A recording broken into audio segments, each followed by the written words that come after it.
Voz Andina Internacional presenta el serial Conversaciones con negociadores comerciales.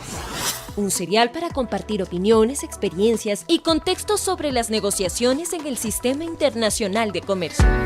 Este serial también lo pueden acceder por la plataforma Spotify, en el canal YouTube y en el portal web de Voz Andina Internacional. Los anfitriones de Conversaciones con Negociadores Comerciales, Francisco Rivadeneira y Michelle Levy, te dan la bienvenida. Este serial cuenta con el respaldo de la cátedra de la Organización Mundial de Comercio de la Universidad Andina Simón Bolívar, sede Ecuador.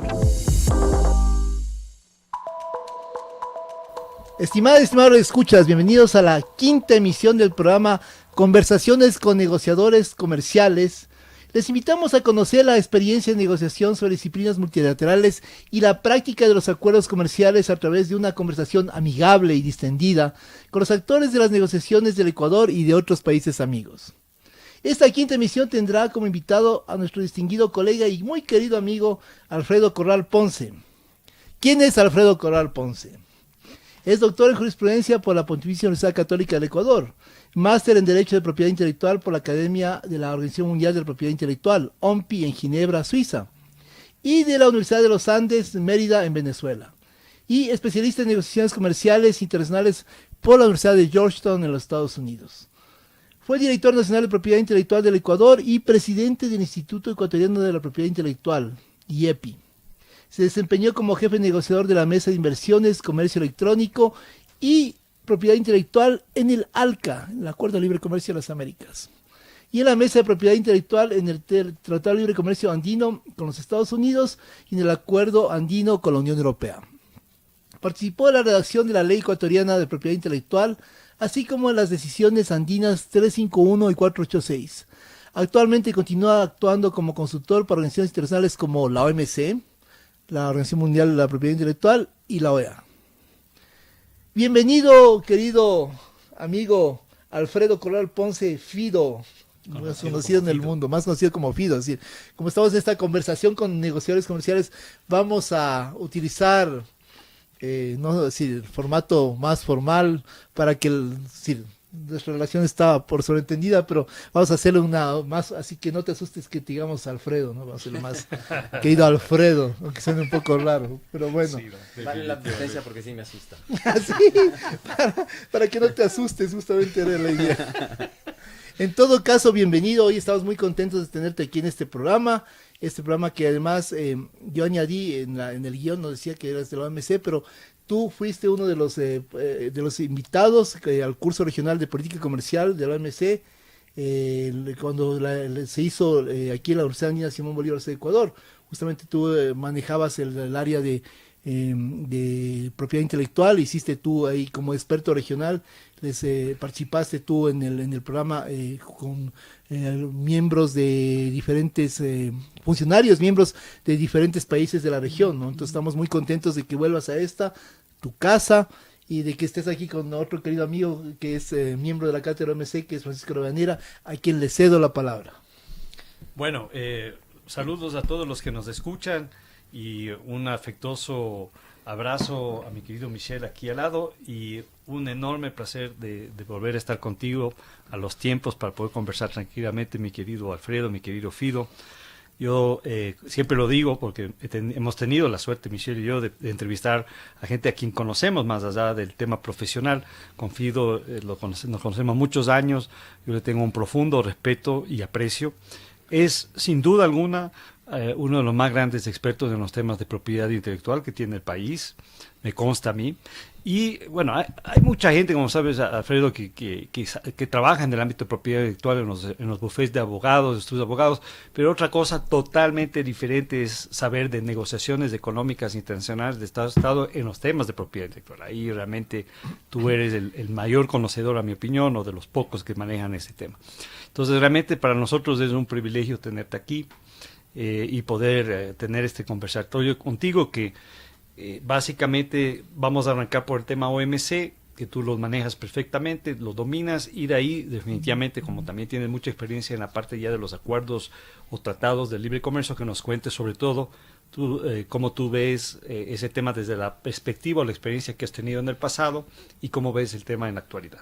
Entonces, el primer punto, antes de pasarle la palabra a mi querido Michel, es la pregunta de cajón que hemos hecho a todos los amigos, los profesionales que han compartido con nosotros hasta ahorita, es ¿cuál es tu visión básicamente de la situación actual de la Organización Mundial del Comercio? Tomando en cuenta que lamentablemente estamos viviendo desde hace algún tiempo ya una crisis en general del multilateralismo, y eso afecta también obviamente el ámbito del comercio internacional. Y la OMC se ha visto abiertamente afectada por eso. En términos relativos, para no extenderme, los éxitos o digamos, los resultados que ha generado la organización han sido muy escasos con relación a lo que se había logrado en el pasado, particularmente yo diría en el periodo del GATT y en especial en la ronda Uruguay. Hubieron grandes expectativas, por ejemplo, de la ronda Doha, pero hubieron lamentablemente pocos avances. Y si nos interesa, más allá del tema de propiedad intelectual, siendo tú un experto en nación económica, entonces que nos des tu visión general. ¿Cómo ves tú la OMC en la actualidad? ¿Cuál es el futuro desde tu perspectiva de la OMC y en general de este problema de que el multilateralismo, la cooperación, no está primando a nivel internacional, sino más bien los intereses maximalistas de los estados? Bienvenido, querido Fido. Bueno, muchísimas gracias, amigos queridos, Michelle y Panchito, Francisco, señor ministro. Perfecto. Y doctor. Bueno, yo creo que aquí vamos a tener que pedir a producción que nos ponga un puesto adicional para mi ego. Yeah. Porque después de oír sus palabras, de verdad que me siento sumamente honrado por lo que han dicho, por las consideraciones que tienen conmigo, y muy honrado sobre todo con una invitación para poder compartir estos temas con gente que para mí, ustedes dos, son referentes en estos ámbitos. Y gracias por recibirme aquí en su casa también. Esta universidad es probablemente la más prestigiosa en cuanto al nivel académico, y estar invitado a este foro, a este evento, a estas circunstancias, o en estas circunstancias, me siento de verdad halagado y muy agradecido de que me tengan en cuenta todavía para conversar de estos temas. Bueno, sobre la OMC. Sí, yo creo que efectivamente la OMC, no digo que esté en crisis, no creo que el sistema multilateral llegue a un nivel de enfermedad que le lleve a estar probablemente pensando en un tipo de intervención inmediata, o estamos en una situación, digamos que emergente. Creo yo que sí, que efectivamente el multilateralismo no ha sido bien recibido, o no está siendo bien recibido hoy por muchos de los países que lo conforman, es decir, países que conforman la OMC. Pero creo que también es entendible que todos esos éxitos que se fueron ganando y todos esos pasos que se dieron iban a tener una velocidad digamos que connatural al tipo de acuerdos que se estaban llevando hacia adelante. Y no se diga pues de la ronda Uruguay hacia el inicio de este siglo. Pero es entendible, digo, que eso vaya disminuyendo y que los alcances y los avances de las negociaciones vayan disminuyendo, porque ya se ha conseguido mucho. Creo que se ha avanzado muchísimo en el ámbito multilateral. Entonces, el pretender que eso siga viéndose es muy complicado, porque muchas veces los sistemas económicos de los países ya no dan para más. Y no es un tema solamente del multilateralismo, sino que es un tema ya de cada país. Y creo que más bien todos los intentos que está impulsando hoy la OMC en su seno, y buscando justamente la participación de todos los países, sobre todo de los países en desarrollo y menos adelantados, creo que es digna de aplaudir. Evidentemente todos los países jalan para sus intereses, y en el ámbito de la diplomacia, los países digamos que de mayor desarrollo han logrado ubicarse mejor en estos foros multilaterales. Y son ellos un poco quienes han estado pretendiendo, no solo pretendiendo, sino manejando esta agenda internacional. Claro. Y eso evidentemente ha hecho que los países en desarrollo y los menos adelantados, sobre todo, vayamos más despacio. No creo que lleguemos a una crisis preocupante, no, pero creo que también estamos en un momento en el que simplemente se hizo una pausa, una pequeña pausa, se está tomando aire, y yo creo que un par de meses o probablemente en un poco tiempo más, creo que es a mediano plazo, máximo a mediano plazo, será corto ojalá, o si no a mediano plazo, se retomen muchos de los temas importantes de la OMC.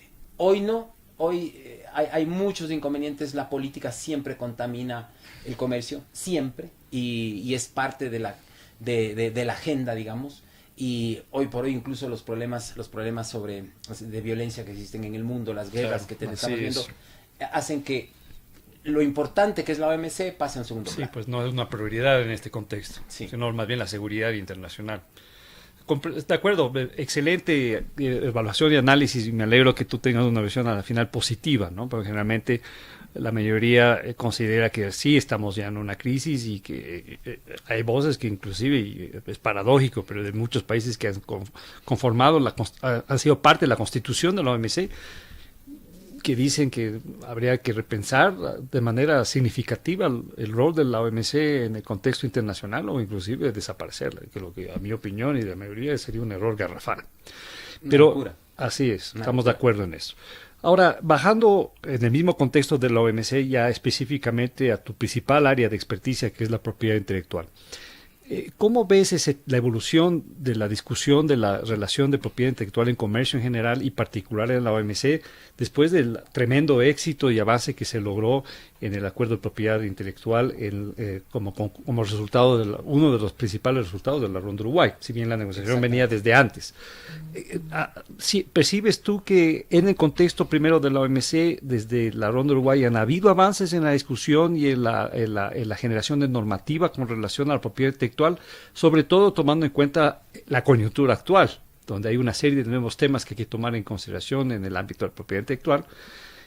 Hay nuevos temas de interés, por ejemplo, de los países en vía de desarrollo con relación a la propiedad intelectual. Y si no fuese en la OMC en general, en el contexto de las discusiones sobre el tema de la propiedad intelectual, especialmente con relación al comercio, como por ejemplo, obviamente, en su máxima instancia, que es la Organización Mundial de Propiedad Intelectual, la OMPI, que está en Ginebra también.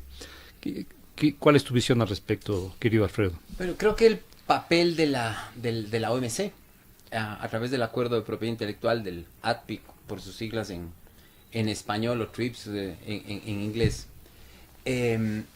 fue un avance sin parangón. Es decir, es tan importante este acuerdo y esta contribución que hizo la OMC a los sistemas de propiedad intelectual en el mundo, que difícilmente creo yo que pueda volver a darse en el ámbito de la propiedad intelectual un avance en ese sentido. Uh-huh. Si bien la Organización Mundial de la Propiedad Intelectual, la OMPI, avanza en estos temas, logra que muchos países suscriban sus acuerdos y convenios internacionales y que los hagan parte de sus legislaciones, el sistema, tal como lo concibió la OMC, creo que fue mucho más útil para los países que los propios acuerdos que impulsó la Organización Mundial de Propiedad Intelectual. Básicamente porque la Organización Mundial de Propiedad Intelectual lo que hacía es fijar en los distintos países que suscribían esos acuerdos derechos sustantivos. Usted como autor tiene tales derechos, usted como inventor tiene tales, usted como titular de una marca tiene tales derechos. Pero en cambio en la OMC básicamente se negoció cuáles son las medidas de observancia o medidas judiciales o administrativas que puede un autor, un inventor o un titular de una marca impulsar para proteger esos derechos. Asegurar que en la práctica Entonces es por eso que es tan importante el acuerdo de la OMC. Exacto. Ahora, como les decía hace un momento en el análisis general o en el macro, se avanzó mucho, es difícil seguir avanzando a ese ritmo. Habrá que ir dando pasos muy pequeños y evidentemente poner de acuerdo a... Tú me recordarás cuántos países son ahora. Más de 160 actualmente. Ok, poner de acuerdo a más de 160 países con economías completamente disímiles, con culturas completamente diferentes, poner de acuerdo y poder avanzar en una misma línea es muy complicado. Entonces, ¿qué es lo que sucede? Claro, la OMC llegó a un punto en el que básicamente creo que sentó las bases, no creo, estoy convencido que sentó las bases para tener unos sistemas medianamente eficientes y eficaces de protección de la propiedad intelectual en cada uno de los países. Y se iban aplicando, digamos que con distinto ritmo y con distinta intensidad. En principio, obviamente, los países desarrollados y ya tenían sistemas avanzados de propiedad intelectual. Los países en desarrollo y los menos adelantados fuimos un poco más despacio. Hay algunos países que todavía ni siquiera llegan a implementar el contenido total del acuerdo. Pero porque así se acordó, básicamente, claro, entendiendo trato justamente el nivel de diferenciado. desarrollo, el tamaño de la economía de cada uno de sus países. Claro, claro. Y eso estaba creo que negociado desde el inicio. Es decir, todos sabían que habían distintos ritmos para ir implementando las normas que se iban acordando en todas las áreas, y obviamente la propiedad intelectual era parte de este acuerdo. Entonces, claro, hay ciertas áreas que requieren de una protección más profunda. Y evidentemente hay un lobbying importantísimo de empresas e industrias muy importantes en el mundo que presionan a los países en desarrollo para que se avance y para que se proteja de mejor manera estos sistemas de propiedad intelectual o estas industrias. Y claro, obviamente la OMC ya no es el foro para ello. Decía yo, poner de acuerdo a 160 y tantos países no es posible. Claro. Peor, profundizar esos temas que ya se acordaron. Entonces, estos grandes países grandes me refiero por su economía, han impulsado otro tipo de sistemas de negociación, claro, para básicamente adoptar normativa que a ellos les parece importante. Claro, Justamente que va más allá de lo acordado en la OMC. Exactamente, Okay. es básicamente ir más allá. Ahora, nosotros como país en Lo que desarrollo, llamábamos el famoso ADPIC Plus. sí, exacto, Ya, pero a eso perfecto. iba precisamente.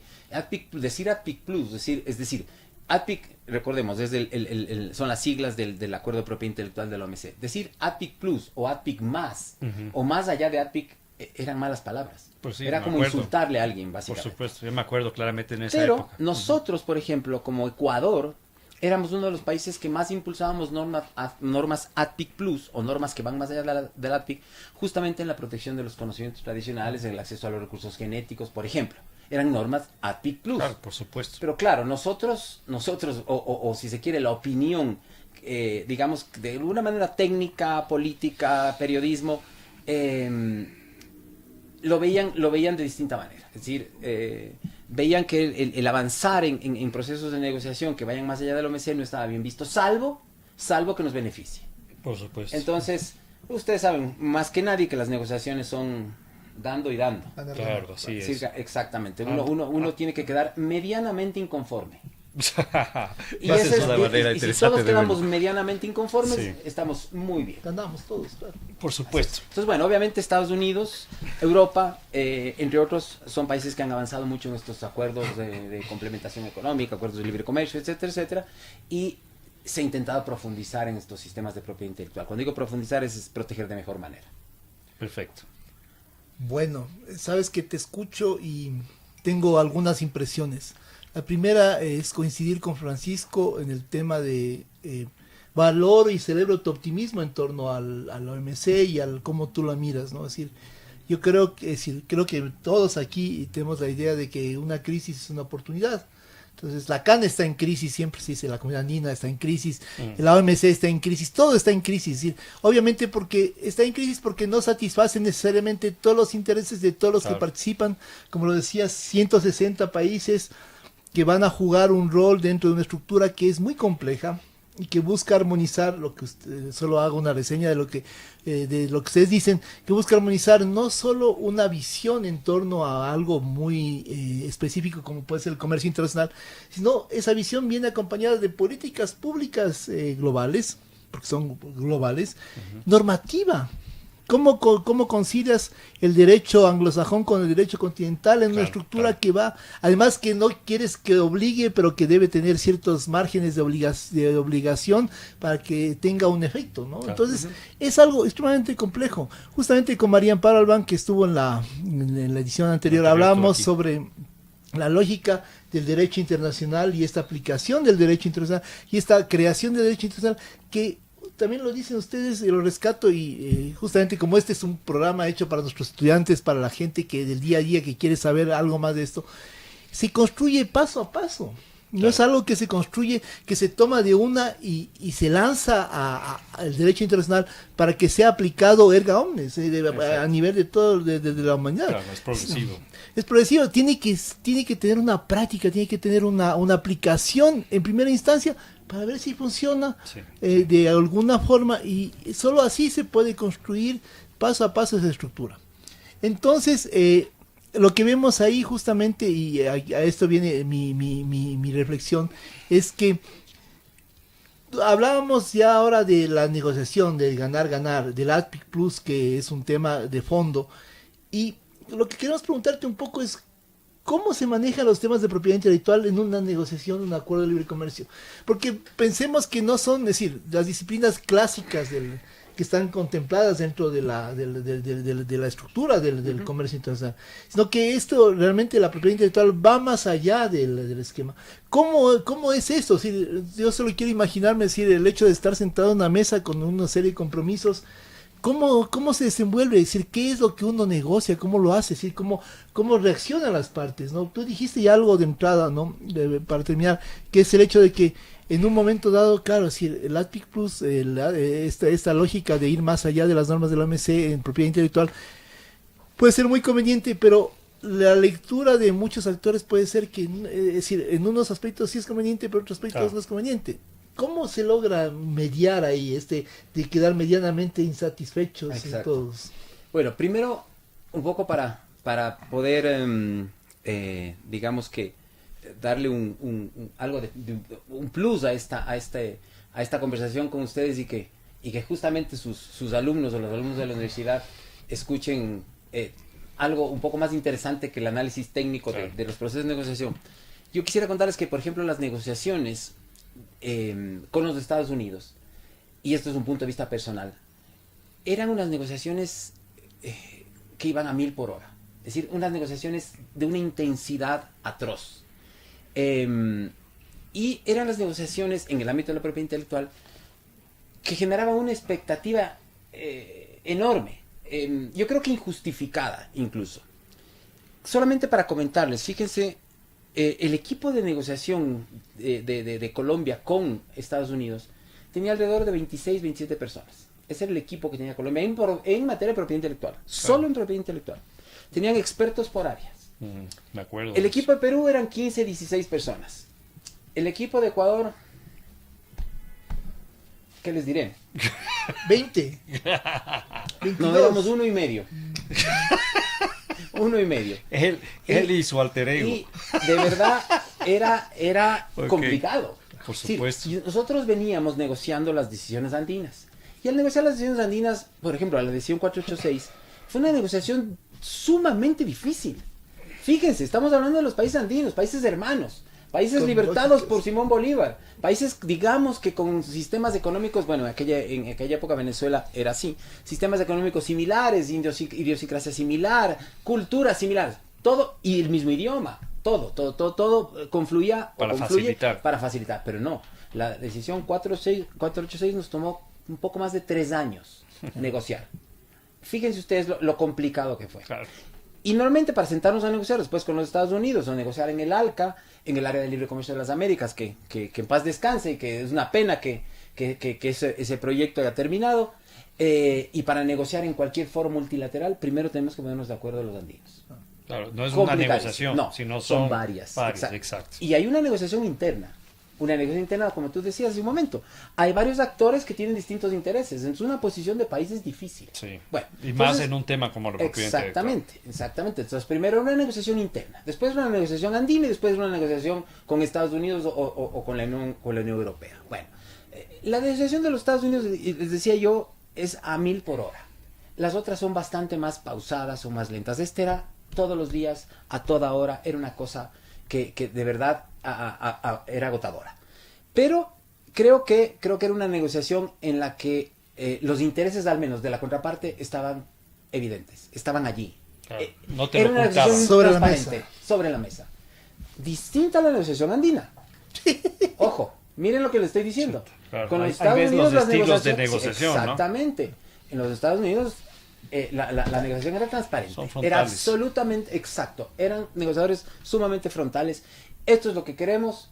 Y los andinos decimos, esto es lo que queremos. Bueno, entonces hay que ver cómo nos ponemos de acuerdo. Vamos de aquí, vamos por acá, y vamos viendo cómo llegar a un punto medio, el que tú dices ganar, o el que digo yo, que las dos partes quedan medianamente inconformes. Digamos que creo que, no sé si es que es lo mismo, pero bueno, por ahí va. Suena igual. Entonces, claro, era una negociación bien compleja por el interés que había en el tema de propiedad intelectual.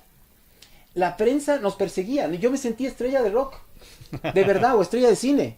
Yo salía de una negociación y los periodistas se me acercaban, como si preguntaran cómo estuvo el partido de fútbol, qué pasó con la expulsión, qué pasó con la tarjeta roja. No, básicamente se acercaban a preguntar sobre qué había pasado con el sistema de patentes, qué había pasado con el tema de marcas, etcétera, etcétera. Claro. Cosas increíbles que se vivieron en aquella época, era un interés enorme.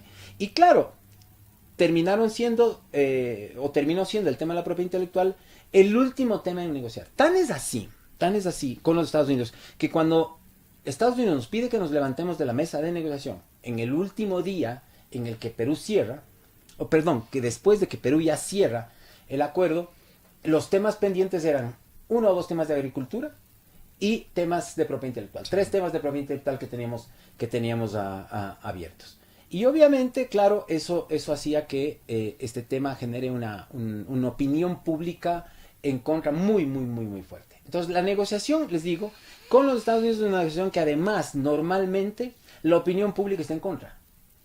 En la Unión Europea, Panchito fue el jefe negociador, era el ministro. Digamos que el rechazo a los países europeos es distinto al rechazo que hay a Estados Unidos. Entonces, digamos que la negociación, en ese sentido, no digo que fue fácil, pero fluía de mejor manera. No había una marcada opinión en contra. Pero la negociación ahora con la Unión Europea tenía un componente mucho más complicado, que era el pensamiento político del gobierno de turno. Claro. Y eso fue un tema de negociación interna durísimo, más duro que la misma negociación con la Unión Europea. Sin duda alguna, en el tema yo creo que fue lo más duro. Y eso fue, y llevó básicamente a tomar decisiones, bueno, Pancho les contará y les habrá contado a los estudiantes, a nivel presidencial, vicepresidencial primero y presidencial finalmente. Se tomaron las últimas decisiones para poder decidir si se cerraba o no se cerraba el acuerdo. Así a ese nivel. Pero peleas del Pancho, seguramente con varios ministros habrá tenido, no voy a decir con quiénes, pero varias. Habrá tenido, le faltaban dedos en las manos para contar. Entonces, todas las negociaciones tienen estas complejidades, todas. Cada una es distinta y cada una tiene componentes que hacen que la negociación sea también particular y especial. Creo que nosotros, como Ecuador y como negociadores en Ecuador, nos bautizamos con la OMC. Creo que ahí empezamos, aunque, bueno, miento, tal vez en la CAN. En la CAN, que bueno, fue al inicio, quienes estuvieron de inicio y hay algunos lamentablemente fallecidos, contaban que había hasta golpes en esas negociaciones. Era otra época, ¿no? Era otra época, pero había hasta golpes. Y bueno, finalmente la CAN, vean lo que es. Es decir, la CAN está en crisis. Bueno, mantengámosla en crisis entonces, pero mantengámosla, porque si no, ¿qué va a pasar? Es mejor que nada. Exactamente. Entonces, todos estos procesos de negociación tienen estas particularidades, son procesos que tienen sus dificultades, algunos en un ámbito, otros en otro, pero son procesos que demandan de mucha participación, de mucho interés, incluso de pasión de quienes están detrás de la mesa de negociaciones. Pasión, sobre todo.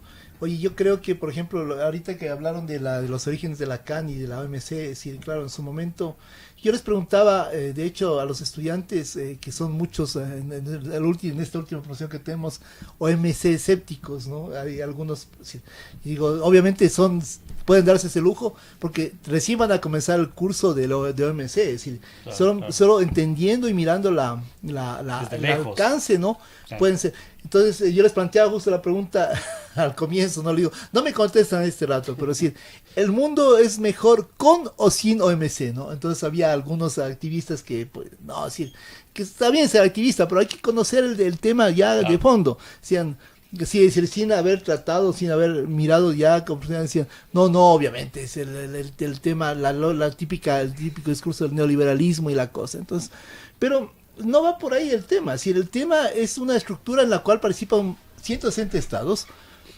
en los que van a tratar y tratar de ponerse de acuerdo en muchos temas que son muy complicados para 160 estados, como tú decías, tienen diferentes prácticas, tienen diferentes alcances, diferentes lógicas de visión del mundo e intereses, ¿no? Entonces, claro, solo cuando puedes entender ese contexto global, puedes darte cuenta que la visión no va por el lado que uno no necesariamente cree que de una forma más sencilla cree que puede ir, ¿no? En ese sentido, tú topaste 2 o 3 temas que son, es decir, todo lo que dijiste es muy importante, pero 2 o 3 temas que son clave en este contexto. El primer tema es justamente cómo se ponen de acuerdo unas partes que normalmente creemos que deberían estar de acuerdo porque tienen, lo que tú decías, tienen una serie de condiciones las más favorables posibles, ¿no? Tal vez en ese contexto no sea tan fácil lo que yo deduzco de lo que tú planteas, es que probablemente no sea ese un elemento necesariamente fácil para entender, ¿no? El punto 2 es justamente cuando tú tienes que confrontar con una parte como los Estados Unidos, que es muy fuerte en el esquema, ¿cómo funciona? Es decir, ¿cómo funciona eso? Es decir, tal vez la lógica de negociación es mucho más abierta y más directa en ese contexto. Pero sí quisiéramos un poco si ya nos has contado algunas anécdotas, algunos temas, sí quisiéramos que nos cuentes un poco más sobre a profundidad, por ejemplo, el momento en que tú vas a topar los temas clave en una negociación, primero con los que son más afines en teoría, y luego con los que son menos afines, ¿cómo lo haces? ¿Cómo te aproximas? ¿Cuál es la lógica en esa negociación? ¿Qué decir? Ya vimos que el aspecto político es un tema de fondo ahí. Y el aspecto político puede tener por decirlo así, puede tener una influencia que puede ser a veces perversa, o puede ser, no sé, o te legitima o te deslegitima. ¿Cómo funciona eso? A ver, con los Estados Unidos, el tema de la negociación, como les decía hace un momento, es sumamente transparente. Sabemos a dónde quieren llegar ellos. Pero además, siempre supimos, y estoy hablando de mi experiencia personal, ¿no? Siempre supimos a dónde querían llegar porque ya Estados Unidos había suscrito varios acuerdos bilaterales con varios países. A la época era, bueno, de los más cercanos, Chile y Centroamérica. CAFTA, República Dominicana. Exactamente. Pero había suscrito acuerdos muy similares en Australia, en Marruecos, Jordania, entre otros. Varios más, tal vez 8 o 9 más. Y todos los acuerdos firmados de propiedad intelectual, firmados por Estados Unidos, tenían una estructura similar. Entonces, nosotros, ¿qué es lo que buscábamos básicamente? Primero, obviamente, evitar 1, 2 o 3 obligaciones que veíamos como peligrosas. Peligrosas en su implementación, que de alguna manera podían generar algún tipo de perjuicio en ciertas áreas aquí en el país, en los países andinos, porque empezó la negociación incluso con Bolivia. Empezamos negociando Colombia, Perú, Ecuador, y Bolivia era observador, pero Bolivia estaba en la negociación. Entonces, frente a esto, nosotros lo que hicimos fue buscar vías, bueno, primero evidentemente para tratar de retirar o sacar ciertos temas complejos de la negociación, lo cual era muy complicado. Finalmente, por otros motivos, terminaron saliendo. Y Colombia suscribió el acuerdo, Perú suscribió ese acuerdo sin estos temas que eran los más complicados, o los que les veíamos más complicados, que tenían que ver algunos de ellos con salud pública y con agricultura, básicamente. Pero, digo, era una negociación transparente, pero era súper complicada, era muy difícil, porque nosotros pretendíamos buscar vías alternas para llegar incluso a veces a este tipo de obligaciones, pero como ellos ya tenían un camino andado, no querían desviarse de esas obligaciones de ninguna manera. Entonces nosotros siempre les repetíamos, aunque suene chistoso, les repetíamos, no importa el color del gato, lo importante es que case ratones. Pero no les gustaba nuestro razonamiento. Y querían que vayamos por esos caminos, por esas vías, bajo ese mismo tipo de obligaciones, y para nosotros era sumamente complicado. En algunos casos logramos buscarle la vuelta, como dicen vulgarmente, pero en la mayoría fue muy, muy difícil. Finalmente se logra, creo yo, para Colombia, para Perú, un acuerdo, primero Perú, un acuerdo que yo lo veo muy equilibrado. Técnicamente hablando, ¿qué es lo que sucede con propiedad intelectual? Y sucedía con muchos de los otros temas. Que la opinión, pues siempre hubo mucha opinión. opinión pública me refiero, opinión de entendidos y de no tan entendidos, y sobre todo también opinión de la prensa. Esta opinión básicamente desconocía el soporte o el sustento técnico de las negociaciones, y entonces veían básicamente cucos donde no había. Y esto fue básicamente una sombra que tuvimos en todas las negociaciones. Esta sí, sin duda en todas. Y bueno, entonces con esta sombra y con este peso encima, esta mochila pesada que nos ponía la opinión pública para poder negociar, básicamente había que no solamente tratar de conseguir llegar por otras vías a obligaciones similares, sino además poder explicar el por qué se ha tomado ese tipo de decisiones a una opinión pública que estaba ávida de saber qué pasaba paso a paso en la negociación. Y está bien que se quiera saber, pero eso obviamente generaba una doble carga de trabajo a quienes estábamos detrás de estos procesos. Hay anécdotas muy curiosas de las negociaciones, en donde muchos de los acuerdos se llegaban fuera de la mesa de negociaciones. Recuerdo una negociaciones de pasillo. Exactamente. Uno de los negociadores jefes de propiedad intelectual, el que llevaba el área específicamente de patentes, fumaba. Yo en aquella época también fumaba. Tomamos cigarrillo, Marlboro rojo. Por si acaso vaya a haber algún tipo de malinterpretación. Y recuerdo claramente en Washington, cuando Perú estaba a punto de cerrar y nosotros con Colombia necesitábamos conseguir una obligación determinada vista de tal manera, salió a fumar con nosotros el negociador de Estados Unidos, y estábamos afuera del edificio del USTR donde eran las negociaciones, y estábamos a menos 6 grados. Tomando airecito fresco. ¡Qué fresco! Fíjense el nivel de adicción del cigarrillo, que estábamos a menos 6 grados. Yo también era fumador, yo te entiendo. Fumando. Y ahí, aprovechando la fumadera y el frío, le convencimos al negociador, el negociador peruano, el negociador ecuatoriano y el guido, le convencimos de que acepte una de las determinadas propuestas que teníamos. Pero ya solo por el frío, porque no le dejábamos entrar. Porque el tipo quería entrar y nosotros como que casi que le poníamos así el hombro en la puerta y seguíamos hablando. Ya, nos dijo, ok, listo. Ya, Ok, de acuerdo, vamos. Y ya, subimos y aceptó. Creo que no por nuestro poder de conocimiento, creo que lo que ayudó fue el frío, básicamente. No, yo creo que sí ayudó el poder de convencimiento, y además esas conversaciones de fumadores siempre son tan...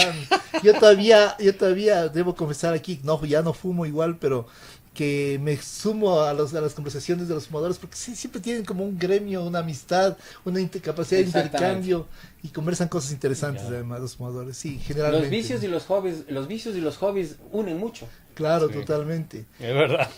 Oye, solo un punto ahí que quería comentarte es... Yo trabajé alguna vez por corto tiempo en un banco estadounidense conocido, que no voy a decir su nombre, pero que el Francisco conoce bastante bien. Y claro, es decir, lo que más me impresionó siempre, y mirando ya en la práctica, a la lógica de los Estados Unidos en todo tipo de decisiones, es que ellos se basan demasiado en estándares, ¿no? Entonces, todo se basa en estándares, entonces todo tiene que ser el camino estandarizado un poco, y cuando tú rompes esa lógica, para ellos es problemático, sí. ¿No? Porque dices, pero si tienes el camino, ¿por qué tienes que hacer una ruptura en el tema? Es decir, ¿por qué no? Porque porque globalmente no funciona así necesariamente, es decir, claro. Hay otros condicionantes que son diferentes. Entonces, claro, eso en una negociación tan delicada, yo me imagino que que debe ser un tema, sí, claro, si romper esas lógicas dinámicas es complejo, ¿no? Sí. Solo una cosa, en la negociación con los Estados Unidos, digamos que los negociadores estábamos mucho más libres. Es decir, podíamos un poco definir y decidir sobre la marcha. En la negociación con la Unión Europea era mucho más complicado básicamente les digo, esta camisa de fuerza que teníamos del pensamiento político y de ciertas líneas rojas que no teníamos con los europeos, sino internamente. Claro, entonces, esa negociación era al filo de la navaja. Al filo de la navaja, porque si te movías un poquito más allá de lo que se había ya fijado o acordado o predeterminado en una negociación interna con el Ministerio de Salud, por ejemplo, con el Ministerio de Agricultura, con quien fuera, con el Ministerio de Economía, había problemas. Entonces era una negociación que había que ir despacio, había que ver todo con mucha cautela. Bueno, Pancho te podrá dar los detalles de muchas de las vivencias que tuvimos, previas, durante y post negociación. Fue complicado, fue una... yo, por ejemplo, nunca había visto una discusión interministerial de varios ministros en donde básicamente esto fue un poquito antes de que el Pancho entre como ministro de Comercio, que fue quien tomó la batuta y pudimos avanzar en la negociación, porque si no, eso no llegaba a ningún lado. Y es que es así, no es porque esté aquí. Es que él no era ministro, no hubiéramos tenido negociación con la Unión Europea. Los autos europeos seguirían costando el doble. Gracias, Panchito. No tengo auto europeo. No, sí tengo una Amarok. Yo digo marcas y tú te cuidas de decir marcas. No, pero está bien. Borro lo dicho, tengo una camioneta. De origen europeo. Acá era una negociación complicada en ese sentido. Y bueno, entonces era una negociación en la que había que tener mucho cuidado, y esa libertad que tuvimos en las negociaciones con los estados no teníamos en la Unión Europea. En el ALCA era una situación también muy particular y especial, porque Ecuador era presidente del ALCA, era presidente del área de libre comercio de las Américas.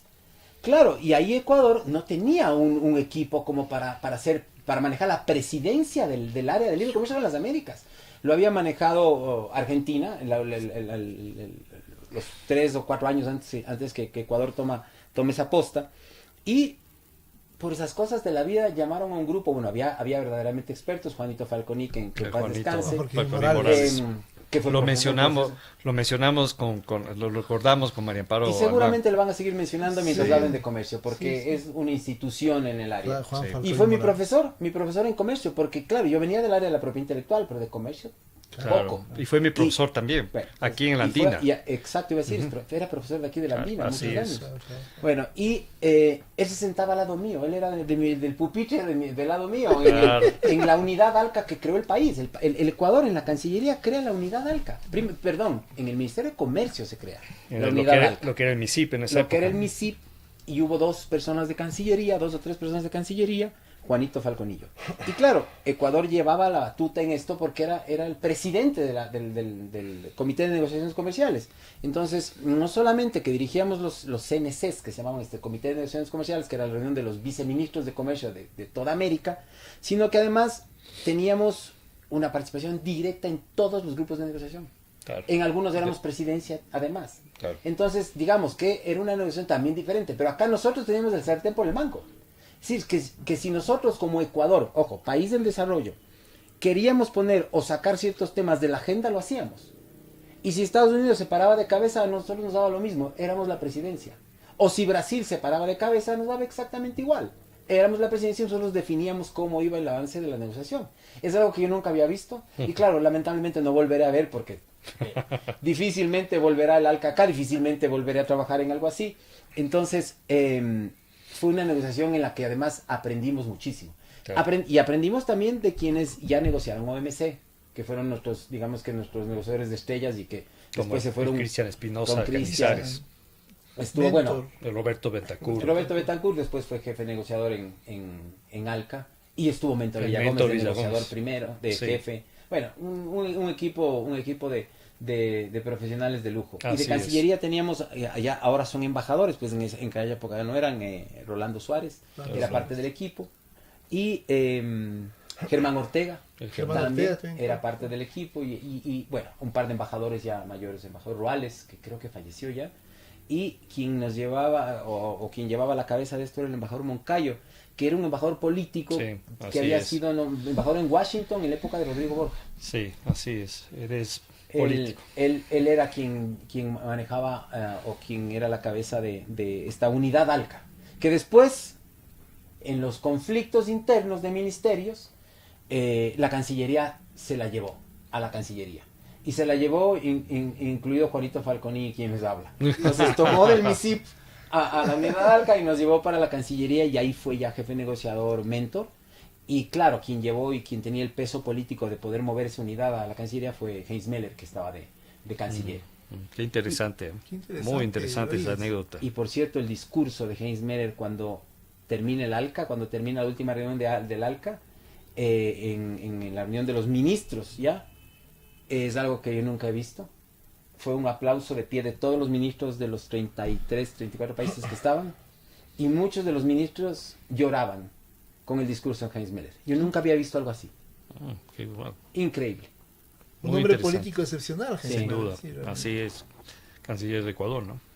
Sí. Muy bien. Vamos avanzando porque se nos va cortando el tiempo, aunque no parezca. Ya vamos hablando un buen rato, porque está muy, obviamente, interesante y ameno.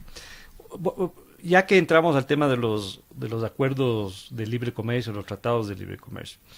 Como habíamos comentado al inicio, en la OMC en los últimos años no han habido ya realmente muchos avances. Tú inclusive lo dices, ya no es el espacio adecuado para hacerlo, es otro.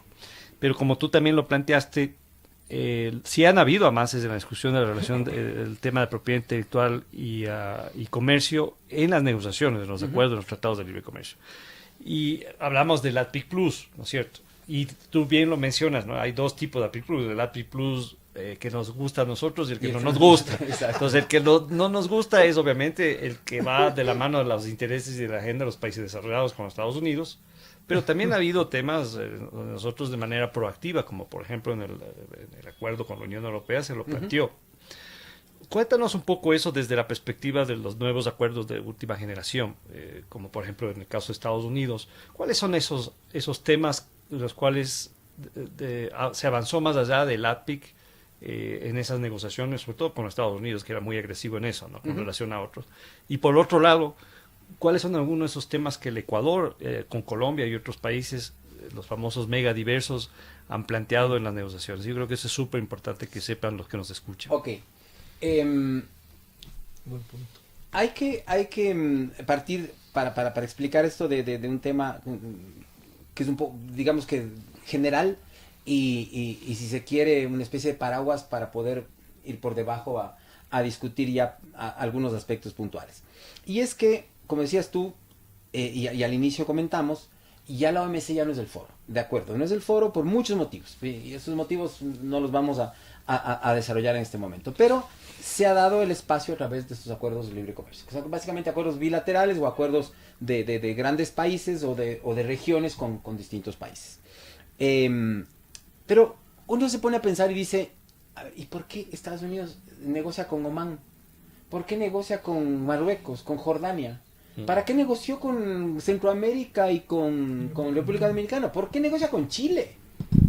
Con Ecuador, bueno, con nosotros obviamente negoció, nunca se llegó a un acuerdo, pero negoció con Colombia, negoció con Perú. ¿Por qué negocia con este tipo de países? Que no son países que realmente son acuerdos de libre comercio, ojo, ¿no? Entonces uno dice, ¿les interesa el comercio con Chile?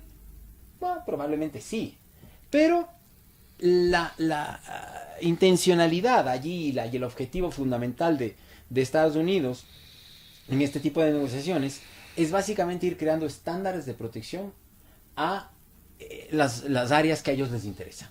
No les interesa tener comercio, o no es que no les interesa, les interesa No es prioridad, poco, les no es interesa una prioridad. poco tener exactamente comercio con el Ecuador. Pero sí le interesa que o las normas que protegen las inversiones de Estados Unidos en Ecuador y las normas que protegen básicamente sus industrias más fuertes, que son las industrias de la propiedad intelectual, tengan estándares superiores. ¿Para qué? Para que cuando negocien verdaderamente acuerdos con territorios que sí les interesa, pues la Unión Europea, Estados Unidos o Brasil, ya los estándares estén marcados. Claro. Y están marcados ya en Centroamérica, en República Dominicana, están marcados en Colombia, en Perú, en Chile, en donde sea. Es generar precedentes. Exactamente. Entonces, la negociación de los Estados Unidos es una negociación con una visión de normas. Ellos negocian normas, eso es lo que les interesa. A ellos les valen los aranceles, les vale el comercio. No es que les vale, pero digamos que no les interesa tanto, no es su prioridad. Entonces, nuestra negociación es una negociación absolutamente arancelaria. A nosotros nos interesa que nuestros productos entren al mercado de Estados Unidos o entren al mercado de la Unión Europea. Y es una negociación arancelaria, ese es nuestro interés, es una negociación de comercio verdaderamente. La de ellos es de normas. Negocian normas, estándares que de alguna manera protejan las inversiones y que protejan las industrias que más les interesan. ¿Cuáles son? Básicamente las industrias de la propiedad intelectual. Salud, cine, Hollywood, claro. software, música, todo lo que tiene que ver con tecnología. ¿Qué es lo que más Tecnología. Y eso es eminentemente industria de la propiedad intelectual. La industria del copyright en Estados Unidos le otorga al Estado el segundo ingreso más importante en cuanto al PIB. Y la que va de primero es la industria de la salud. Entonces son dos industrias que están básicamente sustentadas, protegidas por derechos de propiedad intelectual. Entonces, claro, en cambio nosotros vemos un mercado de millones de personas en donde hay poder adquisitivo y nos pueden comprar todos nuestros productos. Y claro, entonces esas normas que ellos negocian en estos acuerdos con territorios pequeños en particular, están enfocadas en ese tipo de industrias. Básicamente la industria de la salud, que es además la que más presión hace, la que más lobbying hace para que justamente trabajen en ese sentido el gobierno de los Estados Unidos, y la industria del copyright, la industria del software, del cine y de la música, básicamente. Y en ese sentido son las propuestas. Las propuestas que vemos en los acuerdos están enfocadas básicamente en patentes farmacéuticas, básicamente en protección de datos de prueba, que podemos explicar un poquito más adelante qué es. Ese era uno de los temas álgidos de la negociación. Exactamente, era el más álgido, pero lo que les decía hace un momento, sin indicarlo, este era un tema en donde se veían cucos que no existían. Porque finalmente la aplicación, o lo que, si se quiere, el alcance de estas normas no era el alcance que le daba la opinión pública, era un alcance muchísimo menor. Que era tan menor era que para los negociadores que creíamos de entender perfectamente el tema era factible el negociarlo. Porque si es que hubiésemos visto algún tipo de perjuicio en la salud pública o en el acceso a medicamentos de parte de la población, simplemente no se hubieran prestado exactamente, a eso. Estamos de acuerdo. Exactamente, pero cuando uno analizaba la norma y veía cuál era el alcance, pues se daba cuenta de que realmente era factible hacerlo.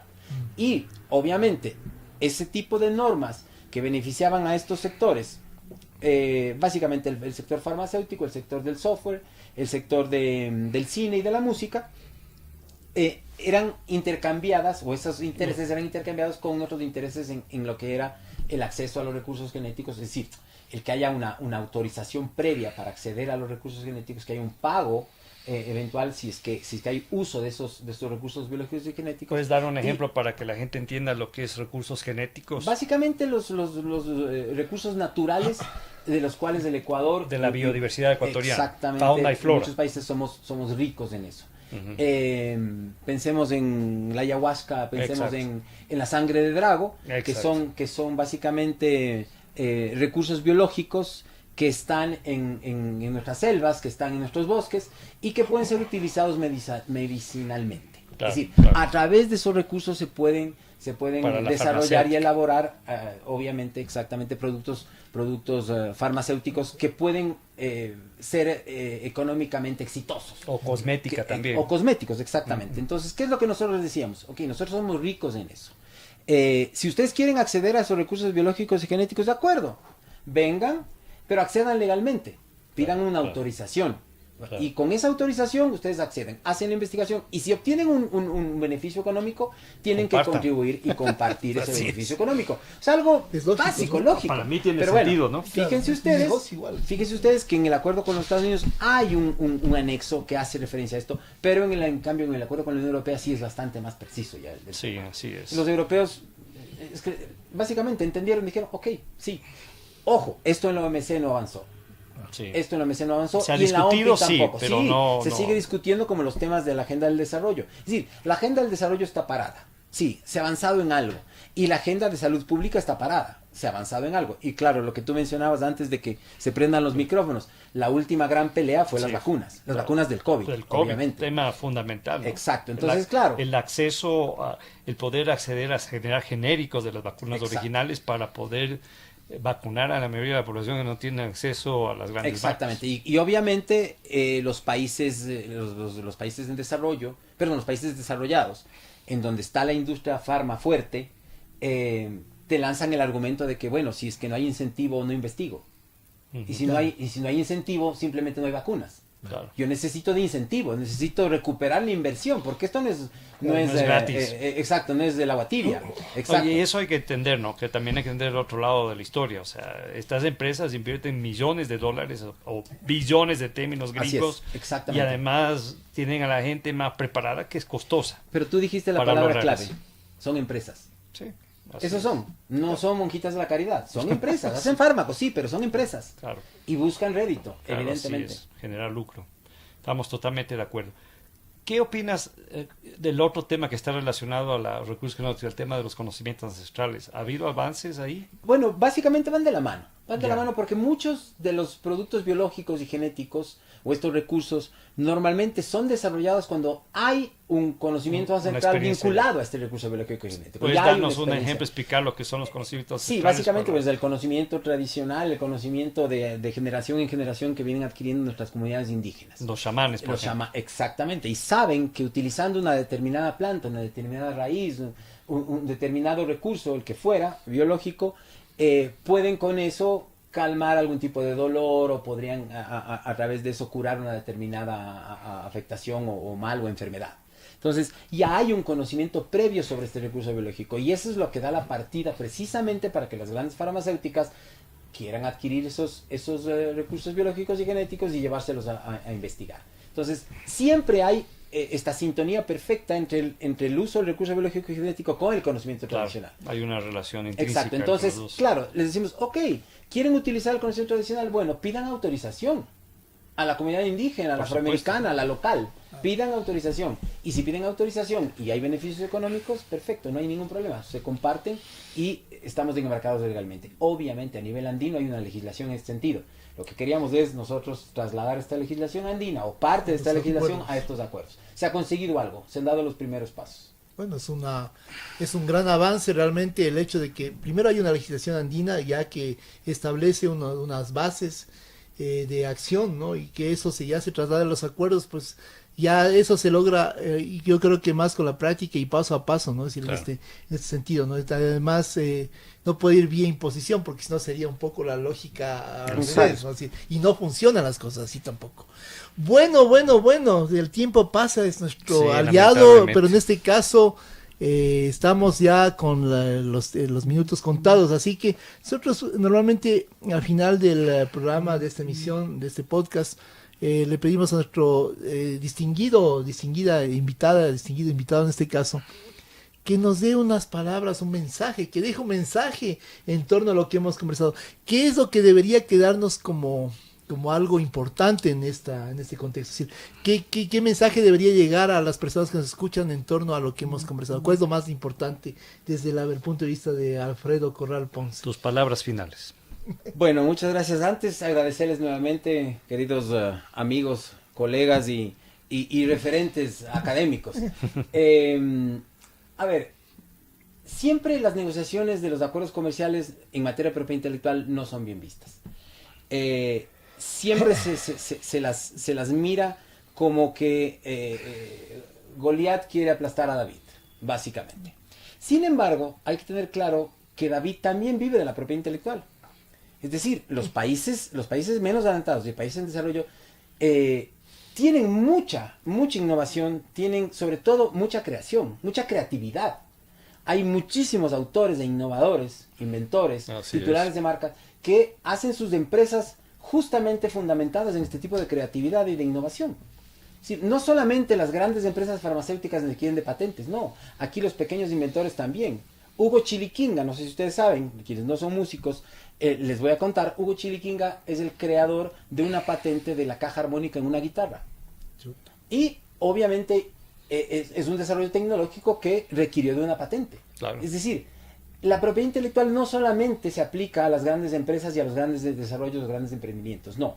También se puede aplicar a pequeños desarrollos, a pequeñas y medianas empresas que hay por miles en países adelantados, en países en desarrollo y menos adelantados. Por tanto, mi mensaje final es que estos sistemas de propiedad intelectual, que si bien han sido fortalecidos por acuerdos de comercio, acuerdos y negociaciones comerciales, estos sistemas de propiedad intelectual deberían ser fortalecidos por políticas internas. Claro. Porque esas políticas Claro, va de la internas mano. de propiedad intelectual con toda seguridad van a favorecer no solo a estas pequeñas y medianas empresas, sino que van a generar mucho más innovación, van a generar un espiral tecnológico importante y van sobre todo a dar mayor acceso a la cultura de estos Claro. países pequeños. Es buena- Entonces, los sistemas de propiedad intelectual, no porque lo diga un acuerdo comercial internacional o un acuerdo de la Organización Mundial de la Propiedad Intelectual, deben ser respetados. No, deben ser respetados simple y básicamente porque debemos respetar el trabajo de nuestros innovadores y nuestros creadores. Es de nuestra propia conveniencia. Exactamente. Ujú. Claro. Ese Muy sería bien. básicamente, si cabe el término, mi mensaje final. No, cabe el término 100%. Yo solo añado una cosa, a pesar que el tiempo está en contra, es que yo parto del hecho de que cuando uno encuentra la solución a algo y cuando crea una solución y esa solución es original, realmente eso es tecnología, es decir, encontrar algo, una solución a algo, y eso puede ser sujeto de derechos de autor y de todo este proceso de propiedad intelectual, ¿no? Entonces, ahí el mensaje también complementándolo, es decir, a nuestros radioescuchas, a nuestros oyentes, es que hay diferentes formas de lograr este impacto en lo que uno crea, pero siempre es importante que haya una acreditación de lo que uno hace, de lo que las personas hacen, de lo que grupos de innovadores, de gente que está buscando soluciones pueden lograr en torno, y es importante siempre mirar y preguntarse. Nosotros estamos en la academia, cada vez que uno busca innovar en algo, decir, esto ¿para qué sirve? ¿A qué va a decir? ¿Qué va a solucionar, no? ¿Ya fue creado? ¿Ya está? Es decir, son preguntas que permiten de una u otra forma darle sentido a toda esta propiedad intelectual, que es muy importante. Muchísimas gracias, querido Alfredo Corral Ponce. A ustedes, queridos amigos. Gracias, Alfredo. Francisco Levanera, muchísimas gracias por estar aquí en esta interesante discusión. Tenemos que terminar porque ya el tiempo se nos vino encima, así que voy a hacer el mensaje de cierre.